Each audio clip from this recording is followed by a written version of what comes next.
Hi, everyone. 9 o'clock here on Live Impact News on WCNC Plus. I'm Jane Monreal, here with you until 11 o'clock this morning. Hope you had a good weekend. Hopefully you joined us over the weekend for the magical toy drive. Met so many of you, and it was great. Thanks for dropping all those toys. Thousands of toys collected for the Salvation Army, with so many families and children in the Charlotte area that are going to have that much of a happier Christmas on Christmas Day. Let's see. The big story that we are following for you in Charlotte right now is the suspect for the light rail stabbing on Friday will appear in court later today. He is expected for his arraignment at 10 o'clock. Oscar Solorzano is expected to be in court for his first hearing, is expected to be brief, but what we know now is that he was deported before. And because of his illegal status here in the States, immigration law is going to complicate this court process, according to local attorneys, as his court case. Hopefully, the focus will stay on the criminal case staying in Mecklenburg County, even though the suspect was undocumented. That's according to Charlotte attorney Gary Monty. So we will see how this unfolds. Our Jesse Pierre is going to be covering this story this morning, and we'll bring you the very latest here on Live Impact News. Our other story this morning is the weather. I don't know. Cloudy, cold, dreary. Should we be getting used to this? Sort of am at 9:02. Chris Mulcahy's here. And we hung out Saturday. It was cold and cloudy, but it wasn't windy, it wasn't rainy. So that was a little bit of a break. Yeah, the moisture definitely doesn't help. And today, a lot of it's barely coming down, but we did have a report of some sleet in Concord. And there's also indications that we could even have a few more snowflakes that mix in even as far south as Charlotte. Nothing major, just more of like, ooh, look at those snowflakes. But here is... wow, look at those snowflakes. This is actually a postcard-like photo. This is a new camera I was able to import. This is Lees McRae College in Banner Elk. And this is actually gorgeous. Fresh snow on the rooftops, and no measurements have come in so far, but just doing kind of like an eyeball look. I think you're dealing with at least a half inch of snow that's fallen. I think some areas even closing in on an inch so far. Jeb, you actually have the Blowing Rock camera, so I'll just have you switch that over because you can see the fresh tire tracks that you're looking over there on our weather impact alert overall. And right now it's a big difference for you have the Charlotte area, really nothing at all. WCNC camera just dealing with a cloudier sky. I put this together. This is our different quad box of all the different cameras that we have across the mountains. If it would load on me, there it is. Boone is a disaster right now. I don't know what happened there, but it looks like that dropped off. It doesn't look like Boone. Yeah, it doesn't look like Boone. It kind of looks like a crossword gone wrong. But that camera will likely come back. But actually, I really wanted to show you the Boone camera because it shows the best example of what a treated road looks like compared to what we're seeing around Blowing Rock. Blowing Rock, we're seeing a lot of those tire tracks here and there because you haven't seen those active salt trucks and the plows go through. So it really is a power of some of that salt and brine that's dealing with a lot of areas. Meanwhile, skiers and snowboarders can rejoice for some fresh pow around Sugar Mountain and Beach Mountain. And we'll continue to see some decent snowfall. I would really say for the rest of this morning heading into the afternoon. It's really just north of I-40 and the mountains that are going to be dealing with precipitation for most of the day.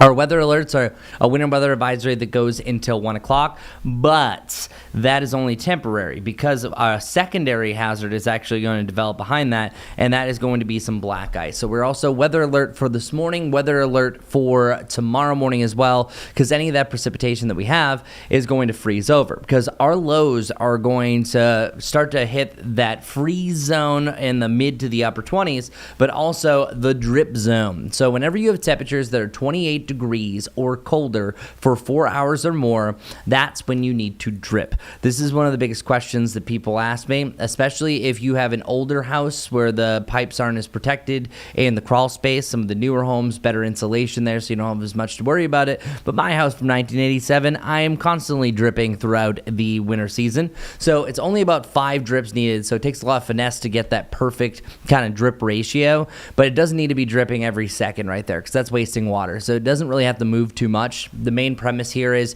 you just need some movement in the pipes because stagnant water has a better chance of freezing. Now, 28 degrees, you need this to last a lot longer for it to be really a big problem. But likely, if you're not actually allowing for this drip, sometimes your faucet might sputter. That is kind of an example that, oh, wow, I was actually close to a freeze.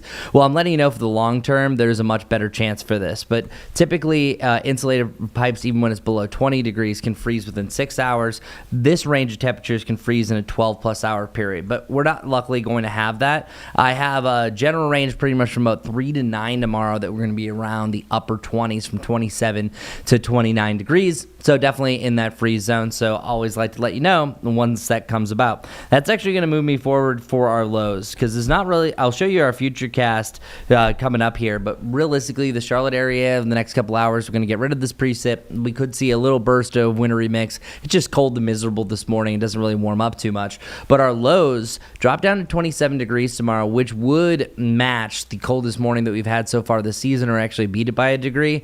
But I want to show you that it doesn't get better. Oftentimes it's like, okay, well, it has to start getting warmer, right? No, we set the bar low and we're going to bring it lower. 19 degrees could be our first teen temperature on Monday, and that means maybe even a chance for the first single digits for the mountains. That means at least 4 straight mornings that will be below freezing, and where we've been over the last 10 days is nowhere near where we should be. Now, we got spoiled during November, and all of a sudden we ended the month astronomically low, because look at the bottom line. That is hovering around that January criteria that we usually average about 52 degrees. Well, it was November 27th that we were 55. Since then, we have been 50 degrees or colder for 10 straight days. And today is going to be day 11 because I only have a high of 40 degrees today. That's right, only 40 degrees. So it's going to be astronomically chilly. So check it out. High of 40 degrees right around the Charlotte area, about 34 in Boone, so barely getting above that freezing point, and then 42 degrees down in Lancaster. That is absolutely ridiculous.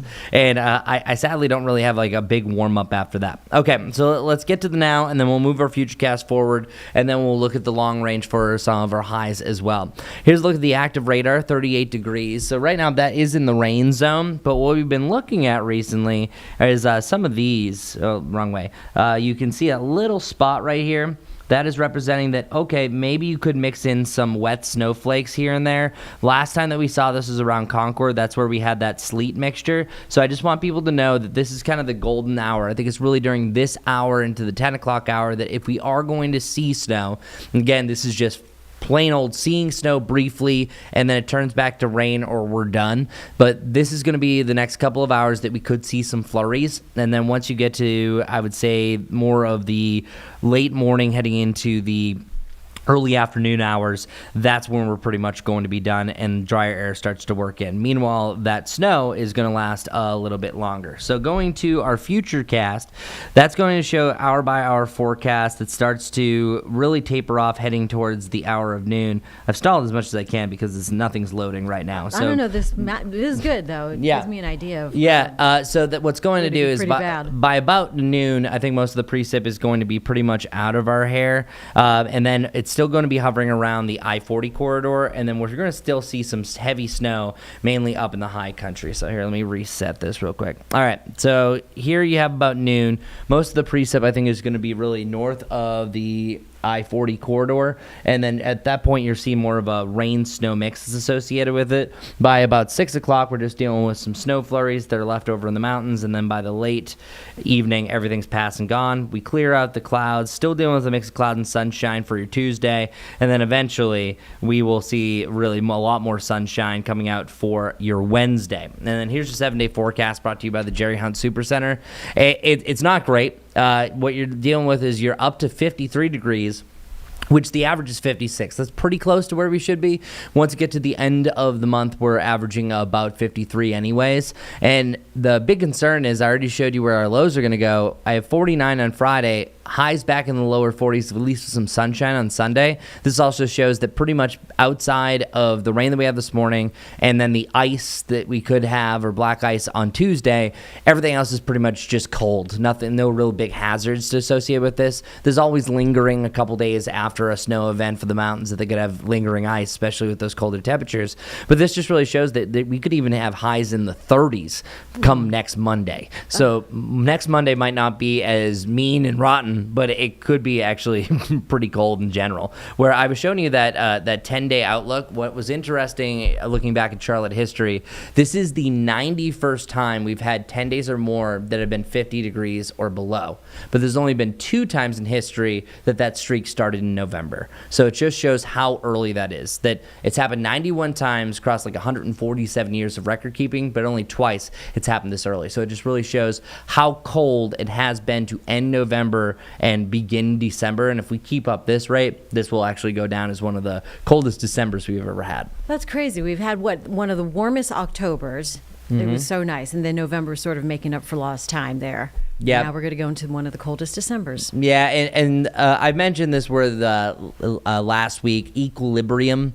Atmosphere loves to balance itself out. And sometimes when you go up to the extreme high, it goes down to the low. But what's happening with the jet stream is everything is primarily just filtering down the south. And you actually see it here for our 6 to 10 day outlook. Check this out. Looking at the United States, you see that big bubble of warm towards the west. Well, they are on the warmer side, like when we were in November. Meanwhile, if I showed you this map when we were at our big warm spell, you reverse this. They had the blues and we had all the oranges. So now what you're actually seeing is more of a downfall from the jet stream because everything is coming from the northwest. So this is the big term that the media loves to get a hold of, including us, is polar vortex.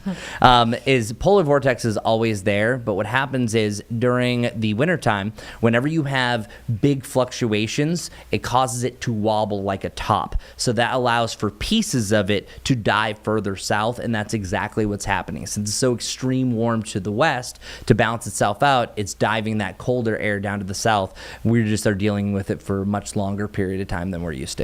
All right. Very good. Well, I guess we'll just grin and bear it as we always do. Yep. Do you know what? Just pretend it's January. Yeah. Just focus in on the pretty lights and you'll be okay. All right. That sounds good. Good way. Monday motivation. Exactly. All right. Chris Mulcahy here in the Live Impact studio. Namaste to you. We'll take a namaste break here on Live Impact News on WCNC Plus.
(9:15) streaming here on Live Impact News on WCNC Plus. We start things off right now back in Dedham, Massachusetts, where it's entering the second week of the Brian Walsh murder trial. He is accused of killing his wife on New Year's Day back in 2023, marking day 6 here. And this comes after last week's explosive testimony about Anna Walsh's affair and then some chilling Google searches on Brian's laptop or iPad that were revealed in court last week. So let's go ahead and listen in on Live Impact News on WCNC Plus. This stain was an approximately 1/4 inch long, what looked to be a blood clot. Could you take that down, Ms. Gillen? Thank you. So, doctor, what is a blood clot? A blood clot is just blood that has solidified or clotted. And how were you able to make the determination it looked like a blood clot? What was it that about it that gave you that indication? It's the correct color, shape, consistency of a blood clot. I've seen thousands of them. Your Honor, may I approach? You may. Thank you. Doctor, do you recognize this image? Yes. Is that a fair and accurate depiction of a close-up of the blood clot from that section of carpet? Yes. The Commonwealth would seek to have this marked as the next exhibit, Your Honor, which is PC 110197. No objection. Photo PC 110197 is now in evidence as Exhibit 182. Thank you. Your Honor, may the Commonwealth publish 182? You may. Thank you. Ms. Gilman, could we have PC 110197? So, doctor, that's the close-up of the blood clot that you identified? Yes. What did you do with that blood clot?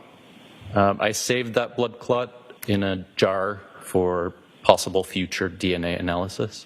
Ms. Gilman, if you could take that down. How do you save it in a jar, sir?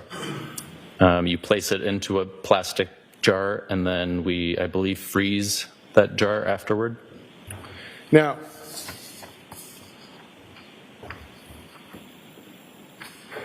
that's two.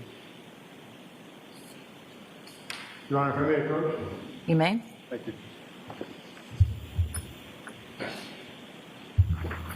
Doctor, I'm showing you two images at this point in time. Are those fair and accurate depictions of the next section of carpet you had the opportunity to analyze or look at that day at OCME? Yes, this was the largest piece. Your Honor, the Commonwealth would seek to enter the next two photographs as exhibits. What are the... File numbers? Yes? The first would be PC 110204, and the second would be PC 110217. No objection. Those two photos now identified by the Commonwealth by their P number are in evidence as 184 and 185. That's what I have. Thank you for the correction, 183 and 184.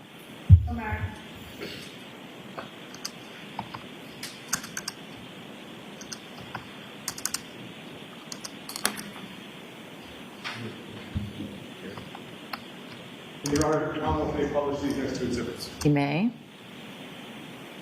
Ms. Gilman, can we have what's now been marked as Exhibit 183, which is PC 110204?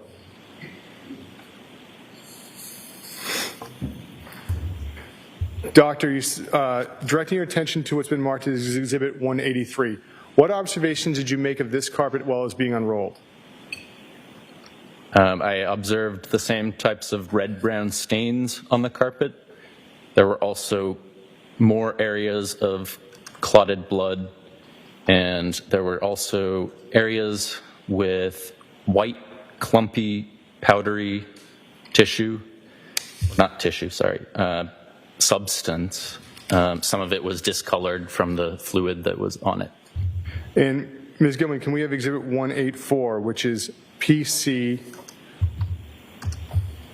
110217? So close. And doctor, is this the same section of carpet? Yes. And now, doctor, on this section, were you still able to observe the red-brown staining and the white substance? Yes. In addition to making these observations of the white substance, did you identify anything as far as potential hairs? Yes. Ms. Gilman, if you could take that down.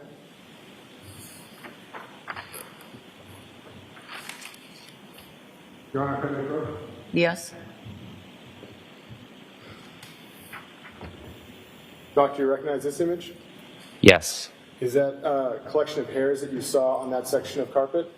it is.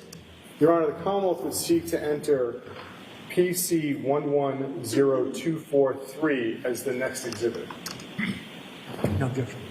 It's in evidence now as 185, 110243.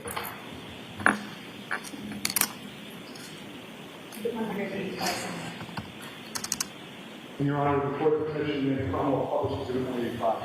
Yes. Ms. Gilman, could we have PC 110243?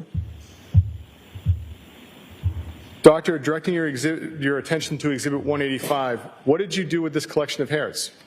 I collected all the hairs that I could find on the piece of carpet, and including this clump, and I put them in an envelope, an evidence envelope, and sealed it and signed it.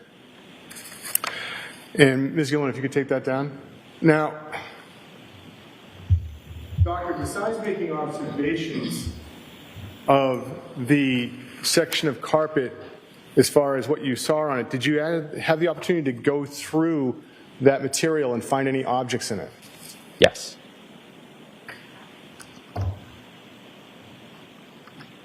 Your Honor, can I go? Yes? Doctor, do you recognize this image? Yes, I do. Is that a close-up of the section of carpet with a hand holding a ruler that you had the opportunity to examine OCME? Yes. The Commonwealth would seek to mark this as the next exhibit, Your Honor, which is PC 110208. No objection. Photo with that ID is now in evidence as 186. Your Honor, with the court's permission, the Commonwealth publish exhibit 186. Yes? Ms. Gilman, could we have PC 110208? So, Doctor, directing your attention to this image, whose hand is that? That is my hand with a glove. And what is the ruler next to? Just above the ruler, you can see a metal item that has a loop on one side. It appeared to me to be some sort of jewelry charm without a chain attached.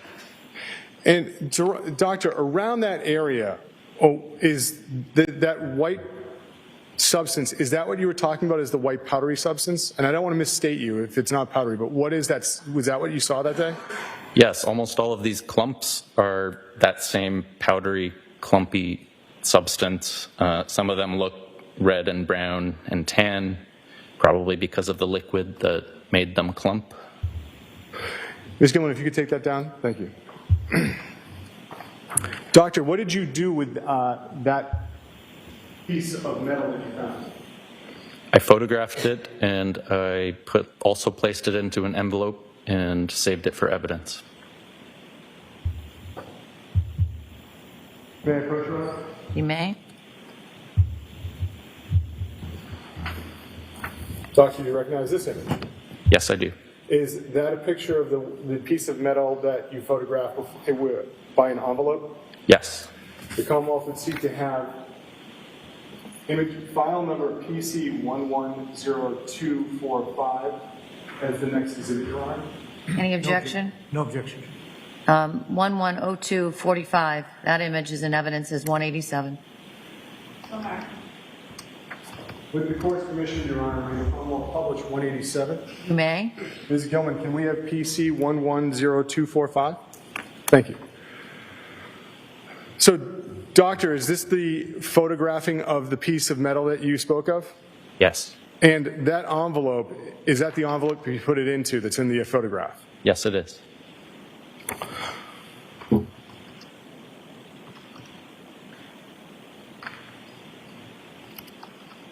Your Honor, may I approach? Yes? Doctor, there's gloves beneath you. You could put those on.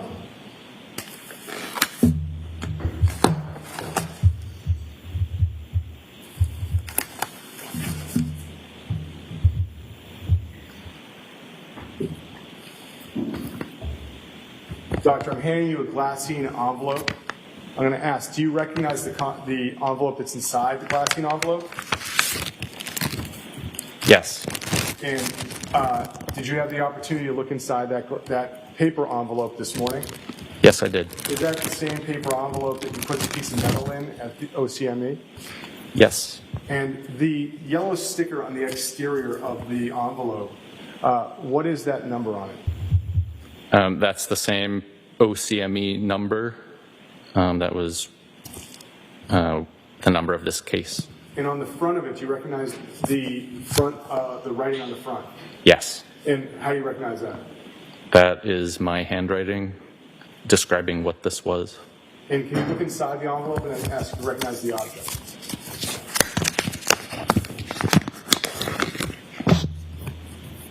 Do you recognize the object, sir? Yes, I do. Is that the piece of metal that you found in the rug while you were doing your examination at OCME? Yes. If you could hold on to it for one moment. Sure. Your Honor, the Commonwealth would seek to have the glassine envelope that has the paper envelope and the piece of metal inside the paper envelope as the next exhibit. Any objection? No objection.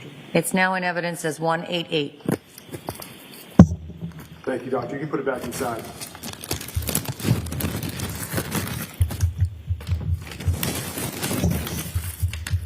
Thank you, Doctor. You're welcome.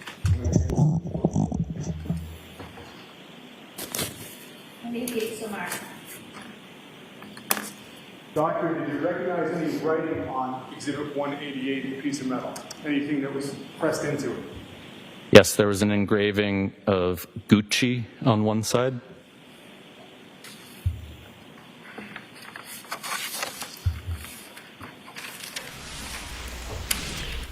At 9:28, we're going to go ahead and break away from the Brian Walsh trial for a moment. Take a break here on Live Impact News on WCNC Plus.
Here at 9:30 on Live Impact News on WCNC Plus, I'm Jane Monreal. Today we are following a suspect in Friday night light rail stabbing. Oscar Solozarno expected to make an appearance at a hearing this morning. Our Jesse Pierre will be there at 10 o'clock at Mecklenburg Court. But this brings up a couple of questions now, because this is what we know about the suspect. He was deported before, and two key questions remain as he is being held without bond now. But will he remain held without bond? And what is the timeline for the next phase? Also, because this is a criminal case, that will be happening here through the state system, as we understand. But his immigration status, as he was undocumented, that is being handled separately. Our Tradisha Woodard talked to local attorney Gary Mauney about what this all means, how this process works. This is the raw interview for you now here on WCNC Plus. Could you state your first and last name and spell it for me? Sure, it's Gary Mauney, Mauney, and I'm an attorney with Mauney PLLC. Okay. And Mr. Mauney, my first question is, talk to me a little bit about, just tomorrow and what folks can expect at that first court hearing. Yes. So all citizens are and non-citizens as well. All persons are entitled to due process under the United States Constitution. So what will happen tomorrow is that this gentleman will be arraigned, which basically means he'll be offered the opportunity to plea. He'll be charged, and he will also undoubtedly be assigned an attorney if he can't afford one for himself. Part of the right that you get with our due process clause of the Constitution is a right to counsel. And that right applies whether you're a citizen or a non-citizen. The Constitution says person. So if you're a person in the United States and you're arrested and you're part of the criminal justice system at that point, then you have a right to counsel in most circumstances. So he'll have counsel there. He'll be charged. Sounds like he'll be charged with some form of murder, what most people would understand to be murder, and then the judge will make a decision about bond and whether or not he would get any bail, be able to bail out even if he could, and or the judge may say that the conditions are such that he will be held without bond. So the judge has some discretion. We'll be applying a set of statutory factors to make that decision. Things that are not, it's not just the judge making the call. The judge will have statutes that guide his decision making or her decision making. And so then after that, this gentleman will probably go back to prison until the next hearing or until a trial date is set. Got you, because a lot of folks think that ICE is going to come in and just automatically just kick him out because he has been deported before. Talk to me. We talked about there how there's two separate processes going on. Yes. Explain that to folks. So the state system is not the immigration system. Immigration is federal, and so it's guided and overseen by like ICE and the Immigration Department of Homeland Security, that sort of thing. Federal agencies. The most crimes that we're familiar with, like robbery or murder or speeding, let's say, drunk driving, those are state law criminal offenses. And so you're typically tried in the state courts and you're prosecuted by a state prosecutor.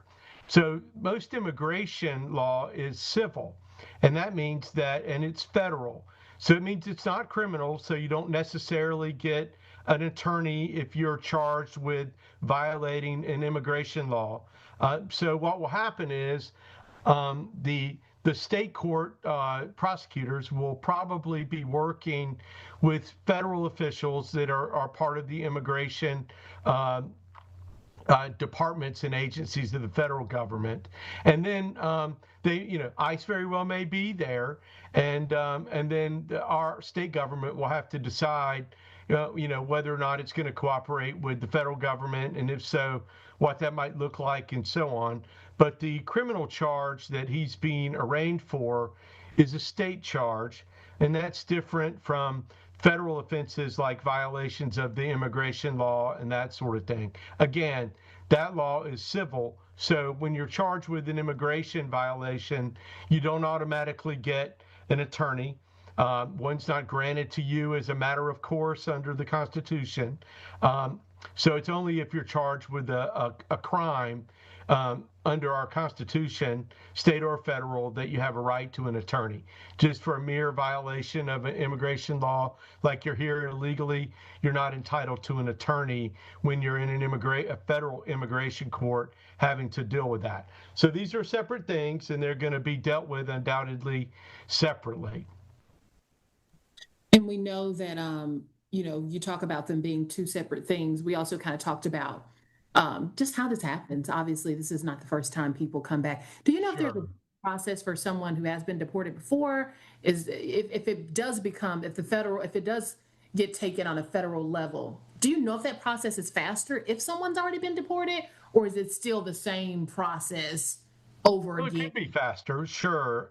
If this person's immigration, let's say he challenges his immigration status. He says, no, I'm here legally. If it's already been proven once that he was not here legally, nothing else appearing, it should be a faster situation because that issue has already been adjudicated and decided. So certainly if they don't have to decide that issue again, if it has been, then it would be faster. And as well, he may not contest it. So a decision would have to be made whether or not the immigration process should proceed or whether or not the criminal process should proceed. And you could understand, for instance, the victim's family having an interest potentially in this person going to jail if he's guilty, as opposed to just merely being deported, back to his home country, wherever that may be. And then obviously the U.S. is very limited on their ability to retrack anyone unless they're arrested again. So it's kind of a difficult process to be able to target who's undocumented, who's not, and how that. They can figure it out. They know if they catch you and you're here without papers, you haven't applied for asylum, you haven't applied for citizenship, if you haven't done anything in order to be here legally, which you're required to affirmatively, meaning you're required to do things in order to be here legally. So either you have done that or you have not. And that's what the immigration court is here to help make a determination of. And of course, if you're asking for asylum, you're escaping some type of treatment by a government of your family in your home country, the foreign country, then that's what the courts are here for. But this fellow, from what I'm understanding, was here illegally. He had been sent out and had come back. And we'll say, you're deported, and so the United States has very little ability to do something about your behavior once you're out of the country. So certainly someone could make a decision that they've been deported, but they want to come back and could do whatever they do in order to get here, and that would be illegal, and certainly would have consequences for them ever being able to be a citizen, because if you repeatedly violate our law, then certainly it's going to be far more difficult for you to ever gain citizenship status here. So anyway, the government does not put an ankle bracelet on you and make you wear it when you leave the country so that they could track you forever and find out whether or not you've come back. So that's not the type of thing that typically happens. And so, if you want to try and come back, then these people obviously do try to come back, some of them. And if they're here and they're caught, well, they're twice violated at least, and certainly that's going to help make the decision about whether or not they're going to get to stay in the United States a relatively easy one, because they're already in violation. That's already been decided, and would certainly make it easier to send them out of the United States if they're here illegally. And we know that they're here illegally, and it's been decided before. So, and certainly we have processes at the border to try and keep people from coming into the United States without having the proper authorization to do so. But as we know, where there's often a will, there's often a way, and people figure out a way to get here, and that's a big problem.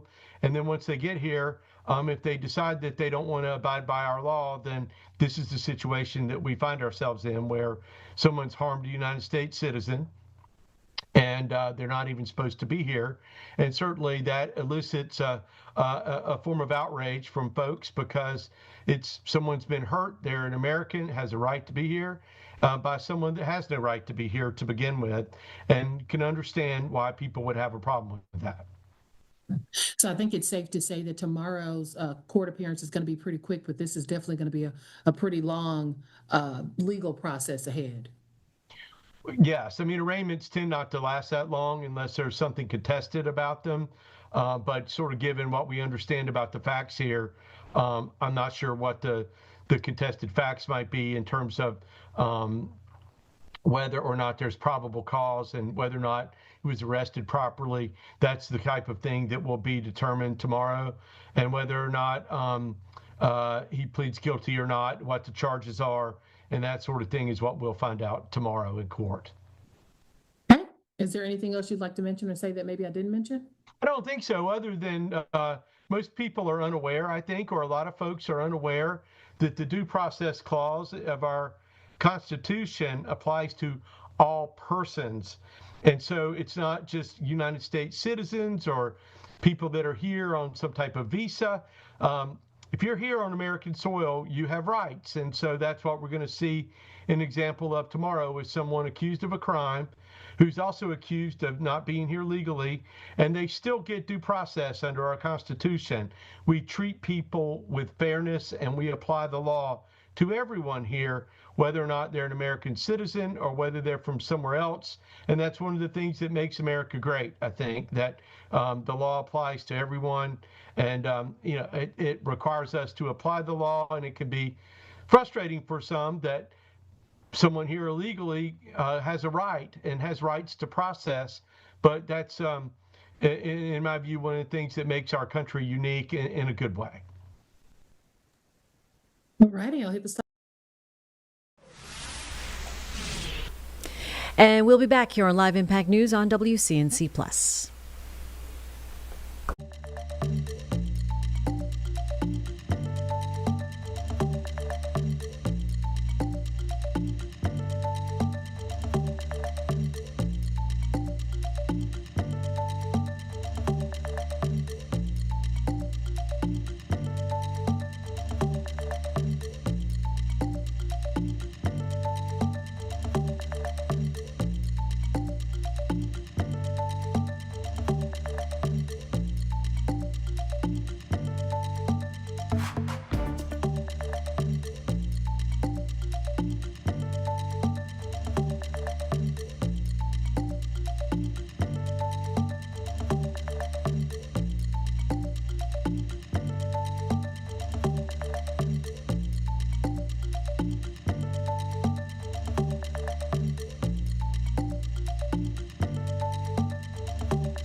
At 9:44 on Live Impact News on WCNC Plus, while most of us will be relaxing during the holiday season and the break, a group of very talented students from Clover, South Carolina will be representing our community on one of the world's biggest stages. The Clover High School Marching Band is in the final stretch of preparation for not one, but two iconic performances in California.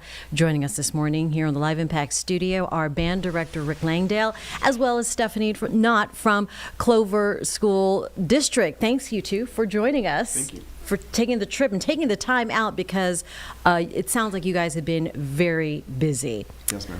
Rick, let's talk about how Clover High School got to this point first, because you and I visited with each other several months ago, and it sounded like it was, kind of in the distance, but now we're here. How did you get to this point? A lot of prayer and occasional naps. I don't think you really say sleep. But we found out. I found out at the end of September in 2024 about the opportunity. We submitted all of our applications a few months earlier than that, and then we announced to the students first week in October last year. So it, like you said, it seems like it's been a while, and it was definitely in the far distance. But it is. We are in double digits away from our departure, and single digits as far as our rehearsals scheduled, which is terrifying, exciting, all at the same time. It is. So the students have been working very hard. One of the common questions I got this fall was, well, so you're prepared for the parade? And yes, we were. But we also are a competitive marching band in the largest classifications in South Carolina in 6A. And so we still competed regionally, and we still performed at our Blue Eagle home football games for Friday Night Lights. So our students, we had the largest band program that was competitive in South Carolina with just over 250 students in the band program. And then we finished our competitive season first weekend in November, capturing the bronze medal, third place finish. Amazing. This is the Clover, the finals Yes. that we're watching right now, the finals performance there. And it looks impressive. It looks like you are champions. Yeah, it was so much fun. It was a great show. It's called The Archers. So it took some themes from Robin Hood, as well as from William Tell, which everyone can remember, either from Looney Tunes or The Lone Ranger and things like that. And so it was definitely a lot of fun to work through. And all the while, the students also were preparing for, kind of a parade in stamina and things like that. So we shifted gears kind of aggressively once we finished our competitive season. And so that's kind of what we're working towards. Parading. The parade route is officially 5.5 to 6 miles, but once you account for the space that you have to get to the route and the space after the route, it's closer to 7 miles. Yeah. So it's endurance. This is yesterday's Christmas parade, I believe, right? Yeah, which is only a little over a mile. And so that's a drop in the bucket. Absolutely. And we ended up, there was a shuttle. The Chamber of Commerce does a great job making sure everyone stays safe. So it was actually, because of how many students we have, it was a little bit easier for us to just parade back roads back to the drop-off point than to get on the shuttle. So we did add another mile to our route and definitely surprised some Clover residents as we marched through their very small streets. But it was a lot of fun, and it was exciting. Stephanie, what does it mean for Clover High School to be representing the school district on such a large stage in front of the country? We are so very proud of them. And we want to celebrate them and give them an appropriate send-off. So tomorrow night at 6 o'clock at Memorial Stadium, we're going to do just that. Rick and his very talented musicians are going to do this in lieu of their usual holiday concert that they might do in our auditorium. And they're going to demonstrate some of the parade skills that he's been talking about, as well as give us a snippet of the competitive show that won the awards earlier in the year that they will perform for other musicians, because there are all sorts of band-specific activities out in Pasadena for them as well, and give us a few holiday favorites. But we're looking forward to just cheering them on. Oh, that sounds amazing. I was just showing there an image of everybody on the track field. It looks like, because you have to really practice. Now, this formation with 200 some odd kids going to be in the parade, you really have to practice this route, the 7 endurance, the shape of it all, and how you It's harder than it looks, making those turns around streets, isn't it? Absolutely. So those of you that are parade fans, or maybe you're soon-to-be parade fans, when you watch on New Year's Day, you see the TV corner is technically the beginning of the parade. It's very close to the tournament house, which is the Wrigley home, or one of the Wrigley homes. And so that segment is at the beginning, and then there's the turn. The turn, actually, we have a surveyed plat where they have actually measured out how exactly wide the turn is. It's a 105-degree angle turn, and part of the application process is you actually have to show the band doing the turn, and they want it to be impressive. And some bands have gotten very creative with how they do it. Some went the more traditional route. If you watched last year, Ohio State did the Nickerson turn, which is more looking like kind of like a parallelogram, turning aggressively. That's more of a military style. And then some do what would be like kind of a modified or a floating gate turn, which is what we're doing. Some of our more creative folks and friends from around the world have done some other crazy things as well. With the size of our group, and also this being our first time there, we went for the traditional floating gate turn, and our hopes that it'll be pretty cool. And so that is one of the big parts as far as the turn goes. Like in the Clover Parade, there isn't a turn, and so so when we're rehearsing as far as on our campus, we use the track with our preparations. We've also painted the turn on our field and practiced that portion.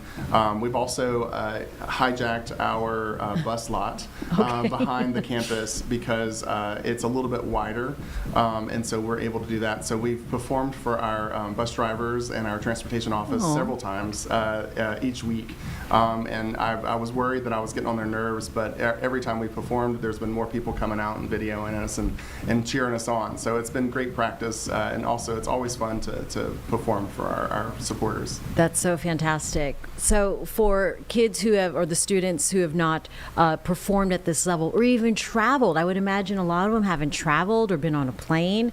What advice are you giving them about this experience? So we actually had a trip meeting earlier this week where our travel partners out of Indianapolis that does a lot of our group logistics, we talked through several things as far as some of the variables, because like you mentioned and Stephanie mentioned, we're going to be there for 6 days. We leave the Sunday after Christmas and we'll be there until Saturday after New Year's.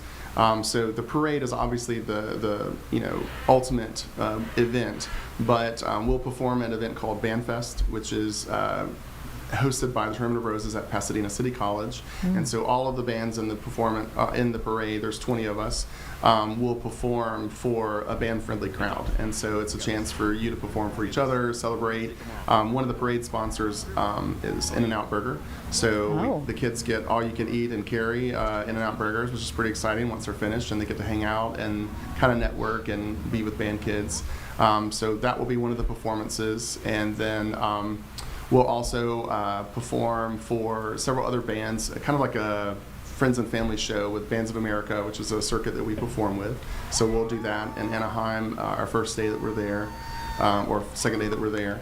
We're also going to get to do a parade for Mickey and Minnie Mouse in Disneyland on our last full day, which is really, really exciting to perform in Disney, and we get to see the magic and be a part of the magic. So it is pretty life-changing. We have students, ages 14 and up in the program. We have about 206 students going of the program, and we're very excited. There's a lot of logistics with it, which is why I'm thankful for our travel partner, Music Travel Consultants. They get to worry about a lot of the bigger picture stuff, and I just kind of communicate with the other pieces of the puzzle. I'm actually going to release the packing list. It's a very protected thing that we've been working on with our team, and so I'm going to release that here later today so the students can kind of prepare for that. Some kids won't pack until the day before. Oh, of course. But some kids have been wanting to pack for months now, and my 7-year-old daughter is one of those people, so I think she's had a suitcase ready for a while. And what is the opportunity? How is this opportunity made possible? Sponsors? Absolutely. So the trip is just over $4,000 per student. So a lot of when the students found out last October, they initially kind of started paying on that and their families. One of the things that our travel company offers is they do gift links, so then students can share with their families and friends, neighbors, and things like that. People can donate directly to their trip account. which is a great thing. A lot of families have done that. One of our biggest fundraisers is we partner with Bank of America Stadium, and so most of the events that happen, just like the ACC Championships yesterday, we run Stand 112. So if you're ever at there for an event and you see green Pride of Clover shirts, those are our parents and our students. And so they're working towards trying to get those fees offset for regular season, but also for special things like this. Sure. So a lot of families have done that. We've also had individual sponsors and businesses kind of step forward to help cover costs. One of the things, we had a custom top made for the band uniform to be a little bit more specific. So it is kind of our traditional blue, but it's got clovers and roses on the sleeves. And so that's one of the things that we added. I mean, that cost alone was right at $13,000 for the students to have that for this event. So we're trying to make them look, like $1 million, but also making sure that we're not spending more than we have to spend and being good stewards of our funds. Absolutely. All right. So what are you two most excited about for this experience, for yourselves, for the kids? One of the things that we always say is, and we capitalize on our town's phrase of "we're the town with love in the middle." Clover is a wonderful place. It's one of the best things about, I think, the upstate of South Carolina is it's this little bit of small town feel, but the proximity to, Charlotte and different parts, and there's things for people to be, go and experience outdoors and hiking at Kings Mountain. There's also historical things as far as tying us to the Revolutionary War, and then there's just a little bit of things for everything if you're into water and water events as far as Lake Wiley and things like that. And so, but one of the things that's always said after we perform is we take our role seriously as ambassadors, as being the band from the town with love in the middle. And so that was our catchphrase when we applied to be in the Rose Parade. And that was one of the first things that was said to us when we went for our preview, whenever I told them where we were from, and they said, "Oh, the band from the town with love in the middle." I said, "That's exactly right." And so we want our parents and our students, anytime we go somewhere, that people know that we're the best performers, but we're also great people, and that we show Southern hospitality, and that we want our students to have that experience. And so tomorrow night, as Stephanie mentioned, we're performing at Memorial Stadium. So we'll be doing a little bit of the field show as far as what we're going to do for Band Fest. We're also going to there's not a track around our stadium, but we're going to kind of create a makeshift track. And so we're going to invite our audience to come out and be in the field, and they're going to experience an interactive parade, and we're partnered with the Cloverleaf Educational Foundation. Stephanie's on the board with that, and so I'm going to let her talk a little bit about some of the exciting things that we are going to do tomorrow night with them. All right, yeah, Stephanie, sounds good. As this, the flyer is up right now for folks if you want to learn more about it. December 9th, tomorrow. But yeah, go ahead, Stephanie. Sure. We encourage the whole Clover community to come out and join us for this send-off. Cloverleaf itself was involved with a visit from the Rose Bowl president and his wife back in March, and we kicked off the fundraising campaign for the band with a gift of $5,000. And so that's one of the largest gifts the foundation has given as of late, and we want to celebrate that and honor it at our upcoming gala in March. So we also have some video production in the works for tomorrow night to begin to tell the story and share with our community the impact that the fundraising, the opportunity have all had for our students. Absolutely. Love to hear about it and see all of these accomplishments that your team, school, district have accomplished this year. What a banner year. So enjoy the experience and go Clover. Absolutely. All right. Enjoy yourselves. Rick Langdale and Stephanie Knott from Clover, representing Clover High School in the school district. We wish them well. Their farewell send-off concert is tomorrow night. Hope you get to enjoy them and support them. And we will watch for you guys on January 1st. Enjoy Disneyland, too. Absolutely. Thanks so much. And we'll be right back here on Live Impact News on WCNC+.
Just after 10 o'clock here on Live Impact News on WCNC Plus, we are following some breaking news. You're looking at a map right now out of Japan. We are learning from Japan's meteorological agency a strong earthquake has hit off the Japanese northern coast, and now a tsunami alert has also been issued. We're standing by for some live pictures there on a tsunami alert. Again, northern coast of Japan. Back here in the Live Impact studio at 10:01 as we look at some of the live feeds happening around in our in the homeland in the U.S. Out of Washington, D.C. is Secretary Marco Rubio. That he is hosting, along with Secretary Pete Hegseth, in participating in this 35th Australia-U.S. consultation. This is happening right now as the U.S. is hosting United Kingdom's Foreign Secretary. This is in D.C. Let's go ahead and listen in on Live Impact News. Hegseth for hosting us in this extraordinary room, as you said, where we've had our first Quad meeting after you were sworn in. We're really, Richard and I are so happy to be here, so honoured to participate in another AUSMIN meeting and to build on the very successful meeting between the President and the Prime Minister, and including the historic critical minerals deal that they delivered. AUSMIN was established, that is this meeting was established under President Ronald Reagan and Prime Minister Bob Hawke. And in 1985, President Reagan spoke of our common defence of freedom from the First and Second World Wars and said, "All this has nurtured the bonds of friendship between our two peoples. Today, the United States and Australia as much as ever rely on each other." That remains true today, and as Secretary Rubio said, Australian soldiers have fought beside American troops in every major battle since World War I, and we continue to rely on each other. Not just our servicemen and women, whom we thank for their service, but all our people. And that's because the work we do together is indispensable to a peaceful, stable and prosperous Indo-Pacific. And this is something Secretary Rubio has spoken so eloquently about. The United States is our principal ally and our principal strategic partner, and together we navigate volatility, we invest in each other, we invest in the region's security, and we boost each other's prosperity, whether that's through investment in critical minerals, critical technology, Australian superannuation, or of course AUKUS. Australia's approach to the alliance has always been to work to ensure it delivers concrete benefits for our security and prosperity and for that of the United States. And AUKUS is central to that, a win for Australia, a win for the US and a win for the United Kingdom. And we welcome President Trump's statement, "We are full steam ahead." We are full steam ahead. So we look forward very much to these consultations today. Very happy to be here in Washington. We'd also, Secretary Rubio, be very honoured to welcome you to Australia when you are able to come. So thank you again for hosting us. We look forward to the discussions. All right. Secretary Rubio, thank you for hosting us. Deputy Prime Minister Marles, we've seen each other often, and we will continue to inform Minister Wong. Thank you for being here. It was mentioned this is the 40th year of AUSMIN, 1985, and it's not lost on any of us the depth of the friendship our two countries have had and our militaries have had for quite some time. And it was Ronald Reagan who, just like the Trump administration, put a practical application to that partnership 40 years ago by ensuring that our leaders are meeting together regularly to stay on track in rowing in the same direction, because we share the same values, the same neighborhood, both Pacific nations, and our leadership's coming together on a regular basis is a reflection of that. So on the defense side, we're working on force posture, we're working on defense industrial cooperation. First on force posture initiatives, we're upgrading infrastructure on air bases in Queensland and the Northern Territory. That allows for additional U.S. bomber rotations. We're upgrading logistics and infrastructure in Darwin, so more U.S. Marines can do rotational deployments and pre-positioning MV-22 Ospreys. This establishes new and resilient logistics networks across Australia. We're deepening our cooperation on the defense industrial base, cooperation on guided weapons production and lethal capabilities, 2-year roadmaps on Australia's guided weapons and explosive ordnance enterprise, groundbreaking cooperative actions on things like GMLRS, guided missile launch rocket systems, and precision strike missiles. And we're working toward co-production and co-sustainment of hypersonic attack cruise missiles, co-sustainment, air-to-air missiles, cooperative programs across the board, including Mark 54 torpedoes. We're also building on the historic framework and critical minerals cooperation that's been mentioned already by President Trump and Prime Minister Albanese, signed in October. Critical minerals and rare earths are a huge part of ensuring both countries can operate the way we need to in that region and around the world. And finally, as we move, as was mentioned, full steam ahead on AUKUS, we applaud Australia's upcoming delivery of an additional $1 billion to help expand U.S. submarine production capacity. We're strengthening AUKUS so that it works for America, for Australia, and for the UK. There's a lot we're going to do together in the months ahead. This meeting will be, as was laid out by President Trump, as I mentioned at Reagan just a couple days ago, these are practical, realistic ways that our two countries can come together to ensure that we provide peace through strength for both of our nations. The stronger we are together, the more we can deter the kinds of conflicts neither of us want to see, and this is a deepening of that partnership. Grateful to be here. Thank you. Well, Secretary Rubio, Secretary Hegseth, Marco Pete, on behalf of Penny and I, thank you very much for having us here in Washington today. It is a real pleasure to be here in the 40th anniversary of OSMIN. Our relationship with the United States is the most important relationship that we have, and indeed our alliance with the United States is really the cornerstone of Australian strategic and foreign policy, and today is an important moment to take that forward again over the next 12 months. We are living in a much more contested world where it really matters to be doubling down with friends and allies, and obviously America is front and centre and foremost for Australia in that respect. We are very grateful for the meeting that happened between Prime Minister Albanese and President Trump a couple of months ago. It's very significant in the context of the relationship. I think also President Trump has given us the motto for our meeting today, which is full steam ahead. And it is very much full steam ahead in terms of the alliance, in terms of the progress on AUKUS, in preparing ourselves for the establishment of the Submarine Rotational Force West at the end of 2027. That is a significant moment in the journey of AUKUS. But right now we've had an increased number of visits of US nuclear-powered submarines to Australia, including the USS Vermont, which has been at HMAS Stirling over the last 6 weeks or so, where it's undergone the most extensive maintenance that a US nuclear submarine has undertaken outside of the United States. And we are really pleased with the progress that we are seeing in terms of building Australia's capabilities to ultimately be able to operate our own nuclear-powered submarine capability going forward.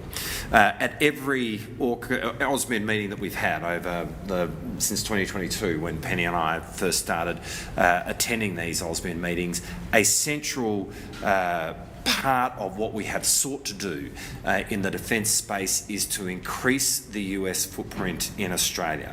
And this OSMIN will be no different, as Pete has just taken you through, be it infrastructure which enables greater bomber rotations in Australia, or be it what we are doing in terms of enhancing logistics capability of the United States in Australia, having more American equipment be stored in Australia, for example, the Osprey.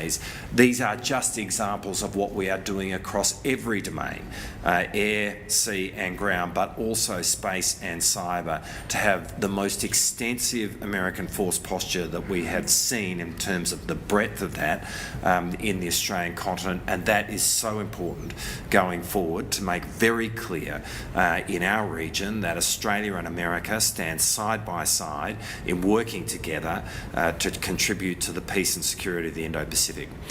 As we meet today, there are almost 900 Australian servicemen and women who are embedded in the United States Defence Forces across the US. Indeed, the deputy commanders of the US Army, the US Navy and the US Air Force in the Pacific are all now institutionally Australian, and that is an example of the degree to which our two countries work so closely together in respect of defence. Penny and I are really looking forward to taking our relationship and our alliance again forward in the meetings that we have today. We're working really well with this administration, and we are very excited about working with you, Marco and Pete, to take the alliance forward into the future. Thank you. Thank you very much. Thank you. Thank you. What do you think of Australia's ban on social media for children?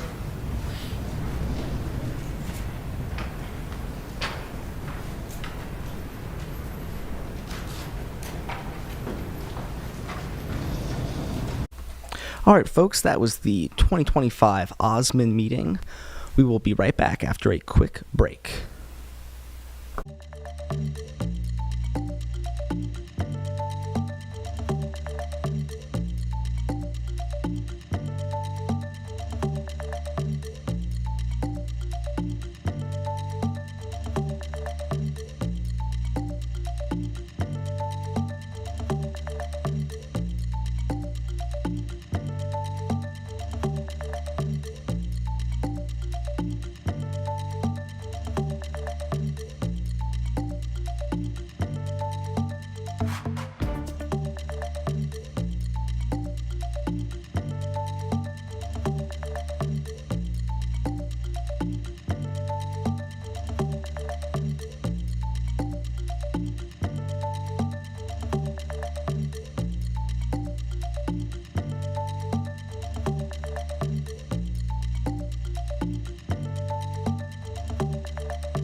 At 10:14, back now at on Live Impact News on WCNC Plus. We'll take you out to Dedham, Massachusetts. The continuation of testimony in the murder trial for Brian Walsh, accused of murdering his wife, Anna Walsh, back on New Year's Day in 2023. There are 4 seats per quad, I guess. She was about 2 in front of me, I guess. Now, when she moved to the D.C. area, did you learn where she moved to? I did. Where did she move to, roughly? Friendship Heights. And what was her compensation when she joined Tishman Speyer? $220,000 base. And on top of the base, was there a potential for a bonus? Yes. Now, did she receive any benefits as a result of becoming a member of Tishman Speyer? Yes. What did she receive as far as life insurance? 2 times her annual salary. And what company provided that policy? We did. MetLife. MetLife, thank you. Yeah.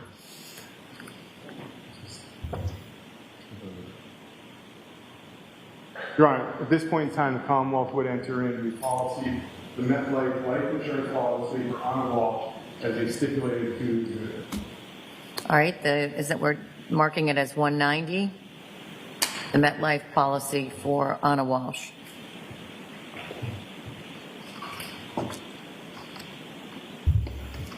Now in evidence. 190.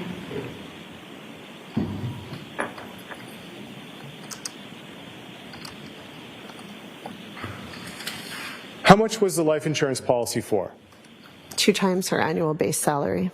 And are you familiar with who the beneficiaries were of the policy? Yes. Who are the beneficiaries? Her husband and her 3 children. Now, what were her responsibilities in working at the Washington, D.C. office for Tishman Speyer? She was hired as a co-head of the property management group. Okay. And so, did she have specific properties she had to manage in D.C.? She spent most of her time with us at the crossing, but her job was not just that building. Okay. What other buildings did she have to manage? Essentially, she had oversight to an extent. She shared it with her counterpart for all of our assets. So there were, honestly, I can't remember at the time how many we have. We're probably 5, 6 now. Okay. Was there a building called the Mazza Gallery or Galleria? So Mazza was a development site. Yes. That we had. It was formerly a mall. Tishman Speyer purchased it under the grounds that we would redevelop, turn it into apartments and some retail. And did she have any interplay? Did she have any responsibilities over that project? Yes. And you had earlier stated the crossing as well? Mm-hmm. Correct. What type of building was the crossing? The crossing was a residential apartment building. Now, in 2022, did the Tishman Speyer offices in D.C. close for the New Year's holiday? Yes. So New Year's, our holiday schedule rotates. Okay. But I believe New Year's Eve that year we were closed, or it was a floating holiday. Okay. And then New Year's Day we're closed. Okay. And now, when was it the first day that people returned back to the Washington, D.C. offices, if you know? January 3rd. January 3rd. Yeah. Okay.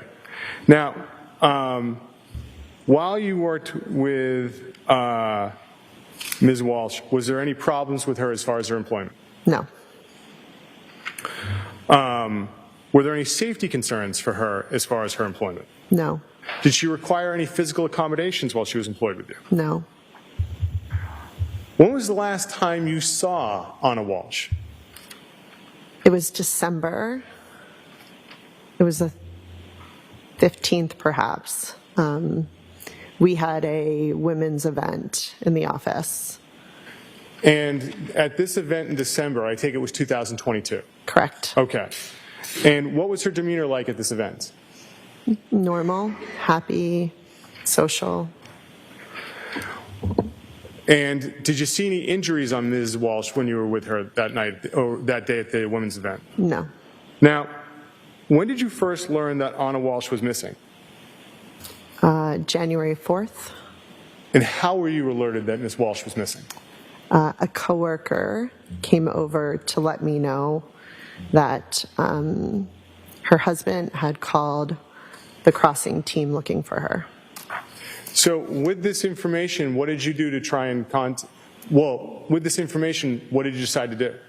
I said, I'll reach out to him. Do you have a phone number? Okay. And what was the name of the person you tried to reach out to? Brian Walsh. Now, where did you go to try and reach out to him? Did you call him from your office? I called him from my cell phone. Okay. Did anyone go? Did you have anyone with you when you called him? Yes. Who was with you when you called him? The first time I called, Jeff Chod was with me. Who is Jeff Chod? At the time, he was the head of our Washington, D.C. office. And you said you called from your cell phone. About what time did you call Mr. Walsh that morning, January 4th? Between 10 and 11. Okay. And did you connect with him? Yes. All right. Now I want to ask you about that conversation. What did he tell you in that conversation about Anna Walsh being missing? So I called, I introduced myself, I let him know who I was, and I just said how, I understand you're looking for Anna, like how can we help? Okay. And what did he tell you? He said, So I talked to him multiple times that day. Certainly. So I believe in our first conversation, he stated he hasn't seen Anna since the 1st, or New Year's Day. And he was looking for her and wanted to see if any of us had heard from her. And he specifically said, we have only gone 24 hours or more without seeing each other once. And the last time she was, I'm paraphrasing, but annoyed with me for, looking for her too soon. Okay. Essentially. Now, he said he was looking for it. Did he say why he was looking for her in Washington? Yes. He had said that there was a building emergency that she was called back for. Were there any building emergencies in Washington, D.C. for the properties that Anna was managing at this point in time in January of 2023? January of 2020, that date? Well, between January 1st and January 4th of 2023. I can confirm on January 1st there was not. Okay. I'm not sure about All right. 2nd, 3rd, 4th. But there were no emergencies on January 1st? Correct. Okay. Now, you're having this conversation with him. Do you offer to do anything during this conversation to help? Yes. What did you offer? I had stated, Anna had shared with me where she lives, and it's not too far from my home. I'm happy to go by and just check to make sure she hasn't, fallen. Now, what was his demeanor like during this first conversation? He was polite and calm and nice. And how long was the conversation? A few minutes. And after the conversation was over and you had made this offer, what did you do? A coworker, the one who originally told me about the phone call from the crossing team, offered to drive up with me to the house. And so we did that. During the conversation with Mr. Walsh, this first one, did you ask him anything about Anna's mental health? I did. And what did you ask? I asked if she had any mental health issues. And what did he say? He said, no, we just had a lovely holiday, New Year's with friends. So I take it at this point in time, you and the coworker went to Anna's home? Correct. And about what time do you think you got to Anna's home? Between 10:30 and 11:30. Okay. And again, it's your memory that's controlling. So now, when you got to Ms. Walsh's home, what did it look like from the outside? What observations did you make? Sure. It's a townhome. Yes. And so there were steps up to the front entrance. And so if you walk up the steps and you look on the left-hand side, there was an espresso box that was out, and it was wet. Okay. So there was a wet Nespresso box, and had it rained recently? Or what's this? Yeah. What would have affected? What was the issue of the wet Nespresso box? On Monday and Tuesday it had rained, but on Wednesday it had not. So that led me to believe Anna had not been out of her home. Okay. So that day or before. And I'm sorry I interrupted you. And we'll You see interrupt this. that trial there out of Dedham, Massachusetts for just a moment as we'll do some business here on Live Impact News on WCNC Plus.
At 10:27 on Live Impact News on WCNC Plus, the holidays are a time for family, tradition, celebration, togetherness, but they can also be an ideal opportunity to have some important conversations that we often put off. Today, we are joined by Mark Henry from Alloy Wealth Management to discuss why the holiday season actually might be the perfect time to talk about financial planning with your loved ones. Hi, Mark. Hi. How you doing? Nice to see you again. We were hanging out at the Magical Toy Drive over the weekend. Wasn't that fun? It was great. That was great, and wow. So many toys were delivered by so many people. His toys, like this racing car, this Lamborghini. That is wild. What a life. What a nice big life you have, Mark. All right, we all want to have a big life around the holidays, and this might be an important time. It doesn't have to be awkward, right, to talk about financial issues with the family? Yeah, it's something most people don't think of, but I find, whether it's Thanksgiving or Christmas, this is a time where the family typically gets together, and sometimes they don't see each other all that often. They live out of state and things like that, and it's a great time to bring up really important topics like financial matters with the family. Yeah, I mean, sometimes we try to avoid it during the holidays, Right. but why is it important to talk about something like the finances? Well, it can be both adults talking to their children about finances and what they want to do in the next year and the direction we're heading as a family and getting them brought up to speed. Or what I find even more appropriate is now we're around our aging parents a lot of times, and it's time to really discuss what that looks like and what's going on and make sure that mom and dad are ready for the next chapter of life that they might be entering into. All right, so what specific topics should we be addressing then when it comes to both of those groups? When it comes to like the aging parents and stuff, I really think it's a great time when you're sitting around, not when the kids are opening presents or something, but away from the thing and get the family together and just talk about, hey, how are we financially? Y'all okay? A lot of times the parents don't want to talk about this, but it needs to be talked about. And what plans do we have if somebody's going to require more care?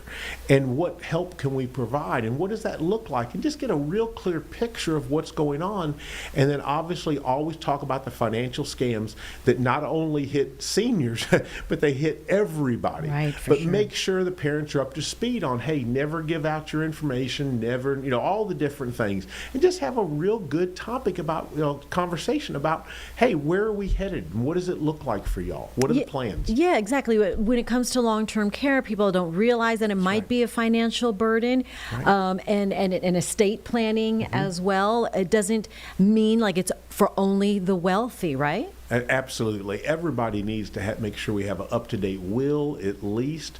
Do we need estate planning? Do we need a trust? Are there things that need to be looked at? When's the last time mom and dad updated their will? Are the beneficiary selection correct? Does it need to be changed? Do we have all the policy information? Do we know what life insurance policies they may or may not have?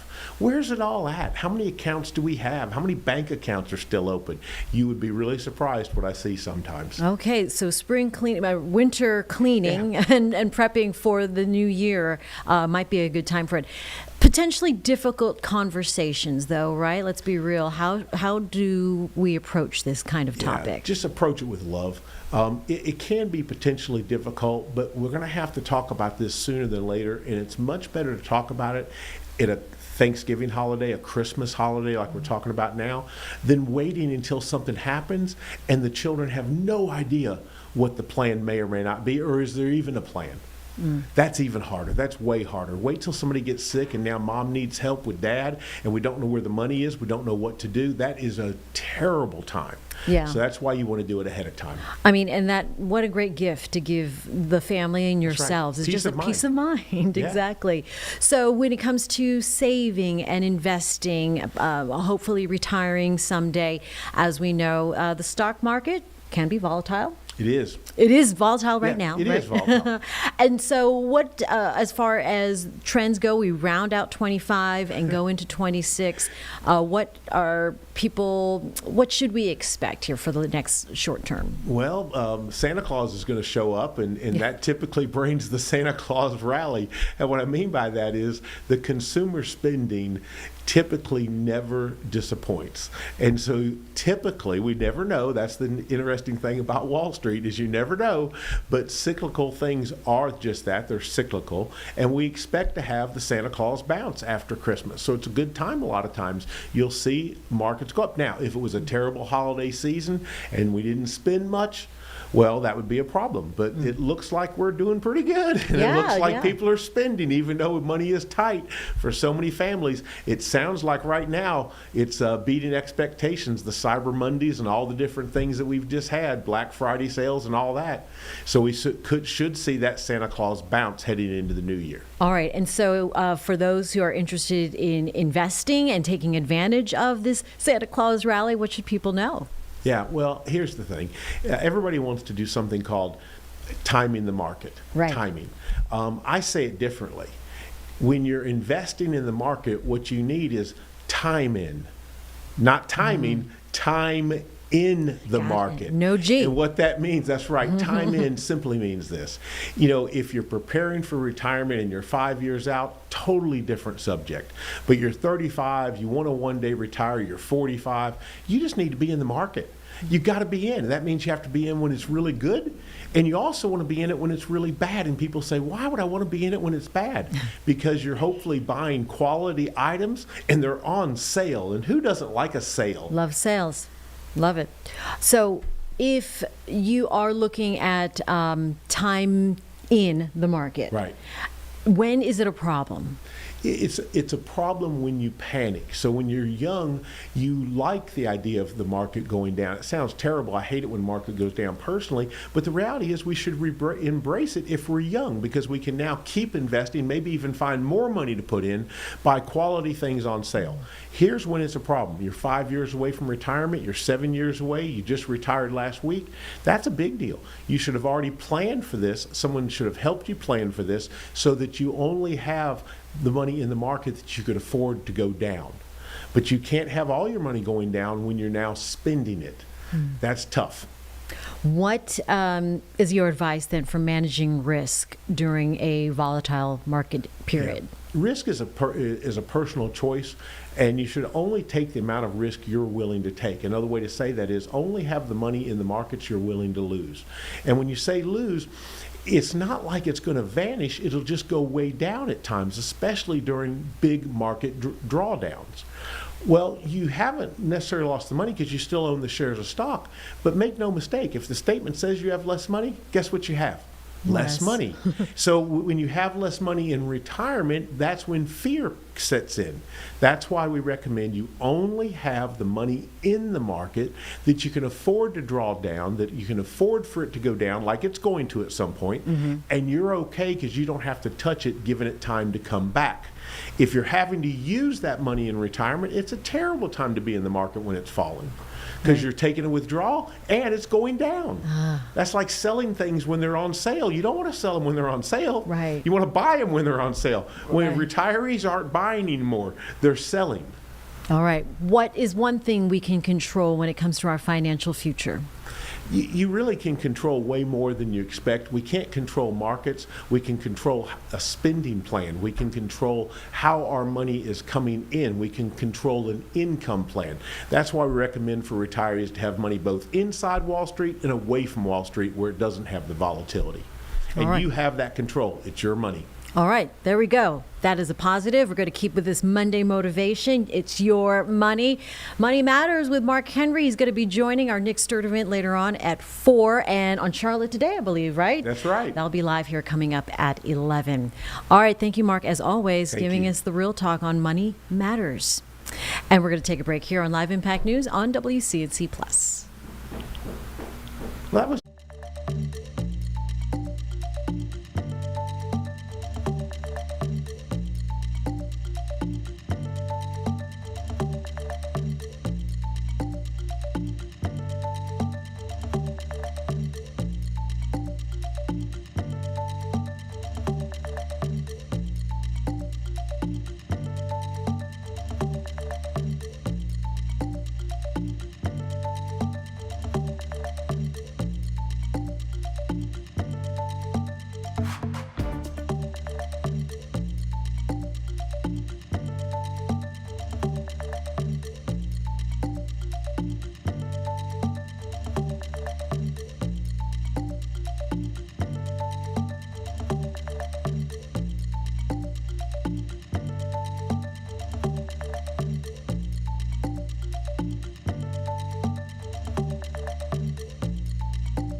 Bringing you a live picture right now in Japan, where a tsunami alert was triggered after a powerful 7.2 earthquake hit the coast of northern Japan. There's Tokyo right now, where it is fairly calm, not too much to see, but this hitting late Monday night, their time, 7.2 striking off the coast of Hokkaido. That's near the coastal city of Aomori. The epicenter about 30 miles below the sea surface, according to the Japanese Meteorological Agency. But the tsunami alert now in the region for a tsunami of up to 10 feet. So something we'll be keeping an eye on our friends there in Japan. There's a map of the area right now where you can get a sense of the region it hit for that northern portion. But we've learned Jeb's friend lives there in Japan, and you just texted with them and they didn't feel anything. They're in Tokyo? Yep. All right, so in Tokyo, they didn't feel a thing, but as we're looking at the map, you can see, the northern coast of Japan, it does get hit a bunch with, I don't know if there are some of the seismic faults in that area, but here, with this live shot of the port in Tokyo, you can see the water is flat, just like glass, real calm there in Japan. Scary, though, as I know I've seen pictures and videos in years past of areas of Japan, that northern region particularly, getting flooded and, oh my goodness, wiped away, it seems, with fatalities involved as well. So, scary situation there in Japan. All right, let's get you back now to Dedham, Massachusetts, where the trial for Brian Walsh is happening. He is accused of killing his wife on New Year's Day back in 2023. This is Anna Walsh's employer who hired Anna, Brian's wife, and she is just testifying to the history of hiring her. Let's listen in on Live Impact News. Cross-exam. Thank you. Good morning. Morning.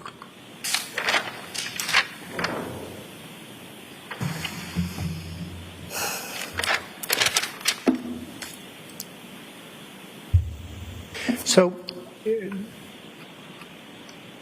correct me if I'm wrong, but basically what you do, Fishman Inspire, is in human resources. Yes. And what was the title that you told the jury again? Managing Director. Could I ask you to speak up? Managing Director. Attorney Tipton, can I ask you to speak up? You certainly. I'm not going to move back here. I apologize, Judge. And as part of your role as the Managing Director of Human Resources, you are responsible for, or your office is, for keeping track of sick days and things like that of your employees. We have systems that we use to keep track of days for our employees. And one of the items of information that you provided to investigators in this case was Anna Walsh's information regarding 6 days she had taken, correct? A document I provided? Is that what you're asking? Yes. Yes. And that document only goes up to December 7th, doesn't it? It doesn't extend into the full month of December, does it? I don't recall. And do you recall that those that Anna Walsh took sick days beginning sometime in December 1st, and her reason for it was attending to her mother's surgery? Do you remember that? I do not recall if they were sick days or vacation days. Okay. In any event, did she ever inform you that she was going to go to Dublin? No. And so, as far as you know, in all the records you have regarding Anna Walsh, there's nothing to indicate that she ever went to Dublin, as far as you sit here today? No. Okay. And you mentioned the crossing a few times in your testimony. Can you just tell the jury once again, what is the crossing when you refer to that? The crossing is a residential apartment building that we own in Washington, D.C. And how many units does it have? Approximately. 800? Okay. And is it fair to say that the crossing is considered to be pretty much kind of a high-end residence in the D.C. area? It's your standard modern apartment building with amenities and a pool, rooftop pool. If that is high-end, yes. Okay. All right. And it's fair to say that you, if I heard you right, that were your offices at the crossing? No. But you mentioned that you were at the crossing at various times. I did not mention that I was at the crossing various times. Then I misunderstood you. I have been to the crossing. Yes. Okay. And as part of your role as human resource and the managing director, you would be aware of the fact that if there were in fact problems at various buildings, wouldn't you? Not necessarily. Okay. Are you aware, if I may, Judge?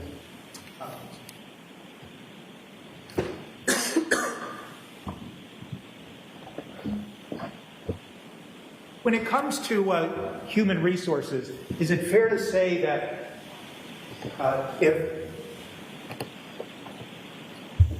if there's a problem with an employee's performance, human resources would hear about it and deal with it? Correct. And if, for instance, the tenants of a particular property that was managed by Tishman Speyer were complaining about something at the properties, and they were complaining about some of the management that was occurring at the properties, you'd hear about it, and you would be involved in trying to deal with whatever problem was being reported. Human resources team would be involved. Me specifically, not a guarantee. Okay, I appreciate that answer. You're aware of the fact that on or around October of 2022, there was a Legionnaire health issue that was raised by the Department of Health for the District of Columbia at the crossing. I had heard that there was an issue with Legionnaires. Okay, and in fact, eventually at the crossing, on or around October, November, and leading into December of 2022, the Department of Health of D.C. required that notices be placed at the crossing informing the tenants that there had been 2 cases of Legionnaire's disease associated with the crossing. What's the question? You're aware of that, aren't you? I am not. Okay. Are you aware of the fact that Anna Walsh was dealing with the Department of Health of D.C., dealing with this Legionnaire's issue that had been detected at the crossing? I am aware that as part of Anna's role, she would interact if this were an issue. I do not specifically know if she emailed, if she spoke to someone, if others were involved. Yes. Okay. May I approach, Your Honor? You may.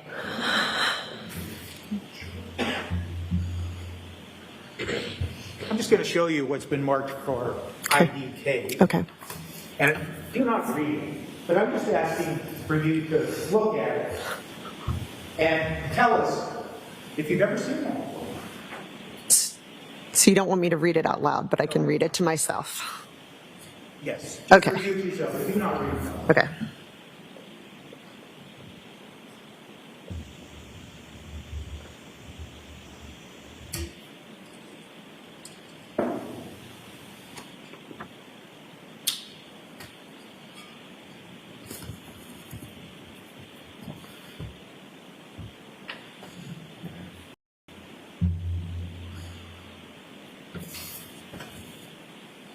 Is there something you want me to look for? I'm going to ask you if Okay. you've had time to review it.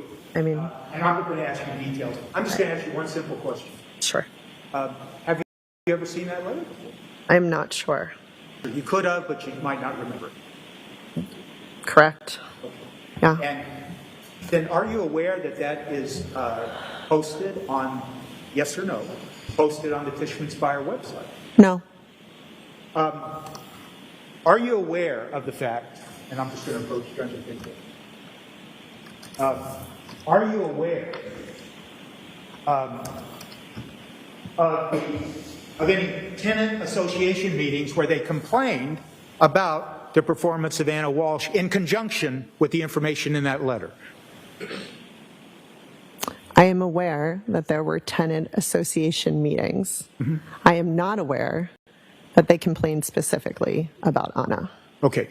You are aware, though, if I understanding your answer, that the tenants were complaining. You're just not sure if they were complaining about Anna Walsh. There were quite a few complaints from the tenants. And with that, we are going to do one more bit of business on Live Impact News on WCNC Plus. Back in 2 minutes.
Back now at 10:51 on Live Impact News on WCNC Plus. Want to get you out now to Colton, South Carolina, where there is a hearing taking place for Becky Hill. This on the ex-clerk there during the Murdaugh trial.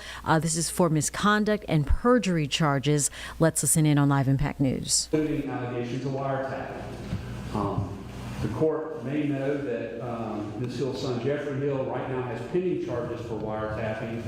He served as IT director for Collington County at the same time she was clerk of court. So when they were investigating that complaint, SLED was also looking at Ms. Hill to see if she was part of that wiretapping.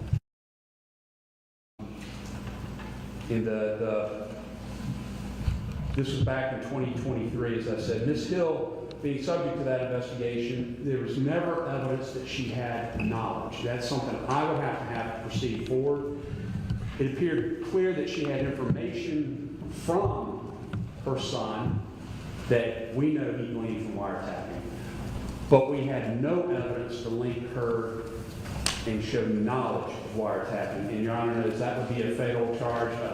There would be a directed verdict. If I did indict and try to proceed, I could not prove that. The other issue we looked at was improper jury contact, which was the basis of Justice Hull's hearing. Of course, our standard of review is very different from the one the court will take. For us, we were looking at action take place that rose to the level of crime, and if there was action there, could we prove it beyond a reasonable doubt? It's the way we approach everything. That's what we do as prosecutors. Specifically, there were 3 jurors who alleged this improper contact. I'll just refer to them by numbers because right now, the only person I'm focused on, and the authority I have to focus on, is Ms. Hill. But juror number 630, who actually served on the jury and rendered a verdict on that case, was one of those. Juror 785, who was removed by Judge Newman during the course of the trial before deliberations. He removed her for the purpose of improperly discussing the case with others before the deliberation began. And the final that brought allegation was juror 741, who served as an alternate and did not participate in the verdict. These 3 jurors, particularly 785 and 630, have given multiple and different accounts of Ms. Hill's conduct. All of them have their own variation of what they say happened, and all of them, at least in post-interview, specifically 785 and 630, have changed somewhat in what they have said. None of them brought these issues up before the court at the time.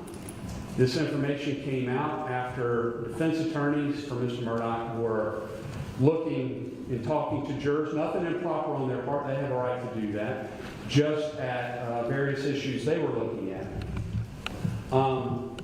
These inconsistencies that we have, particularly we have affidavit. One affidavit from 630 says her vote, the pressure she felt was from other jurors. She makes allegations about Ms. Hill's conduct, but her vote was basically the pressure she felt from other jurors. That has since changed.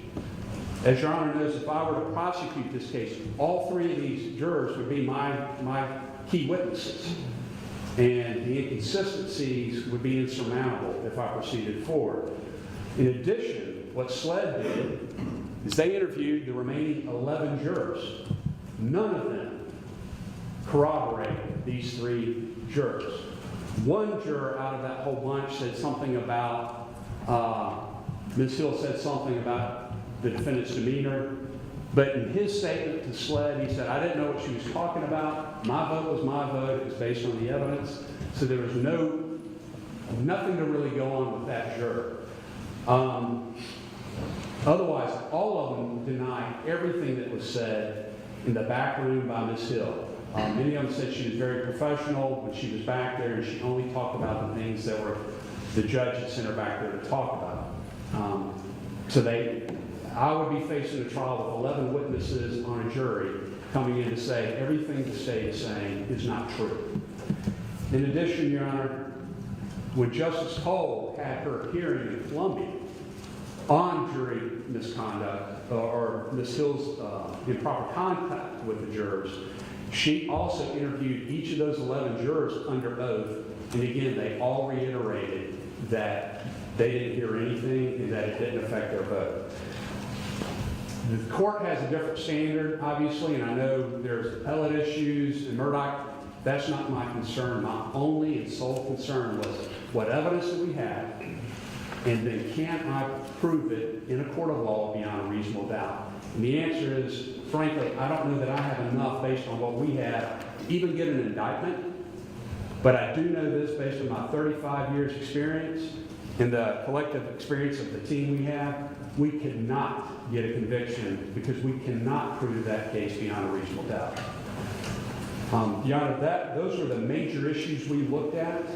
As Ms. Hill pleads today, she has no record. And again, other than the misconduct charges being from common law to the statute, there are no recommendations or negotiations as to the sentence.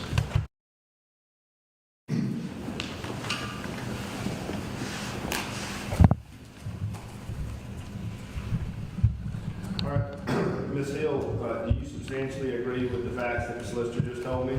Yes. I find there's a substantial factual basis for the decision to plead guilty. I find that her decision to plead guilty is freely, voluntarily, knowingly made. Ms. Hill understands she's giving up important constitutional rights by pleading guilty, and she has had advice and counsel from a competent attorney with whom she says she's satisfied. Mr. Lewis. Yes, Your Honor. I do want to address just a couple of things regarding sentencing. I know Your Honor is familiar with everything that's laid out by Solicitor Hubbard. First and foremost, Ms. Hill's coming here accepting responsibility from day one. I think Solicitor Hubbard and the Attorney General would agree in all of those investigations that were discussed from day one, Ms. Hill is cooperating. And in every courtroom that I've been in, cooperation results in a benefit for the defendant. But I would be remiss if I did not talk about what Ms. Hill is not pleading guilty to. Okay, Solicitor Hubbard hit this a little bit, but frankly, for the benefit of a lot of people watching, for the last few All right, years, we will continue to cover the result of this hearing on Becky Hill out of Colton, South Carolina, as we come up on 11 o'clock. Charlotte Today is up next. Have a great day.